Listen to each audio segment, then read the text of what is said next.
മതത്തിന്റെയും വിശ്വാസത്തിന്റെയും കാര്യം പറയുമ്പോൾ ചില ആളുകൾ വന്ന് തെറി പറയും. അതിന് നേരെ ഓപ്പോസിറ്റുള്ള ആളുകളുണ്ടല്ലോ. നമ്മൾ ഏതെങ്കിലും വിശ്വാസത്തിന്റെ കാര്യങ്ങളാ പറയണമെങ്കിൽ അതിന് നേരെ ഓപ്പോസിറ്റുള്ള ആളുകൾ വന്നിട്ട് തെറി പറയും. പിന്നെ ഈ പറയുന്നത് 100% ശരിയാണെന്ന് എനിക്ക് തോന്നുന്നത്. ഇപ്പോ വിശ്വാസികളെ കൂട്ടാൻ വേണ്ടി ഭയപ്പെടുത്തിയാണ് ഈ ആളെ കൂട്ടുന്നത്. അത് എല്ലാ മതത്തിലും അങ്ങനെ തന്നെയാണെന്നാണ് എനിക്ക് തോന്നുന്നത്. ഇത് ചെയ്താൽ പഠിച്ചവൻ എന്നെ തീയിലിടും, അല്ലെ ദൈവം നിന്നെ ശിക്ഷിക്കും, നരകത്തിലിട്ട് കരിക്കും, അവിടെ ഇത്രയും ചാട്ടാറാടിയാണ്, പിന്നെ തലയിൽ ഇത് വരും, അങ്ങനെയൊക്കെ പറഞ്ഞിട്ട് ദൈവം എന്ന് പറയുന്ന ആള് നമുക്ക് ഭയം, അങ്ങനെ ഭയപ്പെട്ട് ജീവിക്കുന്ന. ഇപ്പൊ ഒരു ഫാമിലിയിൽ സ്ട്രിക്റ്റ് ആയിട്ടുള്ള ഒരു ഫാദറാണ്, അയാൾ കണ്ടതിനും കേട്ടതിനും ഒക്കെ അടിക്കുന്ന ഒരു ഫാദർ ആണെങ്കിൽ ആ കുട്ടിക്ക് ആളെ ഇഷ്ടമല്ല ഉണ്ടാവുക, പേടിയാണ് ഉണ്ടാവുക. പേടി കൊണ്ടുണ്ടാവുന്ന റെസ്പെക്റ്റ് ആണത്. അതൊരിക്കലും ഉള്ളിന്ന് വരുന്നൊരു സംഭവമല്ല.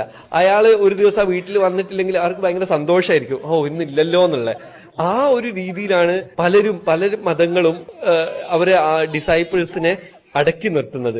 മരിച്ചു പോകാനുള്ളതാണ്, മരിച്ചു കഴിഞ്ഞാൽ അവിടെ നരകത്തിലേക്കായിരിക്കും കൊണ്ടിടുക എന്നുള്ള ആ ഒരു പേടിപ്പിച്ച് ദൈവം എന്ന് പറഞ്ഞാൽ അത്രയും ഭീകരനായിട്ടുള്ള മനുഷ്യനായിട്ടാണ് ചിത്രീകരിച്ച് വെച്ചിട്ടുള്ളത്.